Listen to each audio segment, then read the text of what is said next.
नमस्कार, मी शिवांगी शर्मा आणि आपण पाहत आहात तळोदा वृत्तांकन न्यूज। चला जाणून घेऊया आजच्या ताज्या बातम्या। प्रशिक्षण संपले पण रोजगार कुठे? मुख्यमंत्री युवा कार्यकारी प्रशिक्षणार्थी आक्रमक।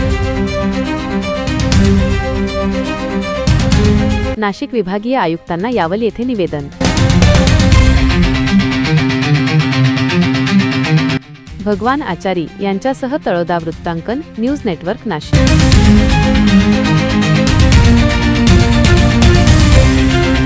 नमस्कार प्रेक्षक हो, मुख्यमंत्री युवा कार्यकारी प्रशिक्षण योजनेअंतर्गत 11 महिन्यांचे प्रशिक्षण पूर्ण करूनही राज्यातील हजारो युवक युवतींवर बेरोजगारीची कुऱ्हाड कोसळली आहे।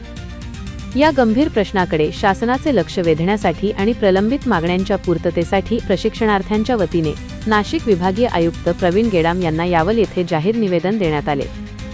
शासनाने रोजगाराचा प्रश्न तातडीने मार्गी न लावल्यास राज्यभरात तीव्र आंदोलन छेडण्यात येईल असा इशाराही यावेळी देण्यात आला। शासनाच्या विविध कार्यालयांमध्ये 11 महिने प्रत्यक्ष कामकाजाचा अनुभव घेतल्यानंतर या प्रशिक्षणार्थ्यांना शासकीय किंवा निमशासकीय सेवांमध्ये प्राधान्य मिळेल अशी अपेक्षा होती। मात्र प्रशिक्षणाचा कालावधी संपून मोठा काळ उलटला तरीही या सुशिक्षित तरुणांना कोणतीही रोजगाराची संधी उपलब्ध झालेली नाही। त्यामुळे हक्काचे मानधन बंद होऊन आता त्यांच्यासमोर उदरनिर्वाहाचे आणि बेरोजगारीचे मोठे संकट उभे राहिले आहे।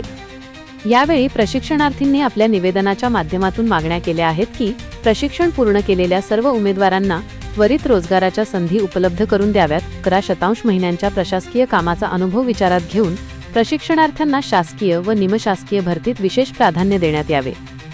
योजनेतील प्रशिक्षणार्थ्यांचे पुनर्वसन करण्यासाठी शासनाने स्वतंत्र आणि ठोस रोजगार धोरण जाहीर करावे। निवेदन देतेवेळी प्रशिक्षणार्थींनी आपल्या तीव्र भावना व्यक्त केल्या। आम्ही शासनाच्या विविध विभागांमध्ये प्रामाणिकपणे काम करून अनुभव घेतला आहे। आमच्या अनुभवाचा सन्मान करून शासनाने आमच्या भविष्याचा विचार करावा, केवळ प्रशिक्षण देऊन आमची बोळवण करू नये अशी मागणी त्यांनी केली। मागण्यांवर सकारात्मक व लवकरात लवकर निर्णय न झाल्यास संपूर्ण महाराष्ट्रातील प्रशिक्षणार्थी रस्त्यावर उतरतील असा स्पष्ट इशारा यावेळी देण्यात आला। या प्रसंगी भरत चौधरी, विकी वानखेडे, राजू पिंजारी, समीर तडवी आणि अशोक तायडे यांच्यासह अनेक प्रशिक्षणार्थी उपस्थित होते।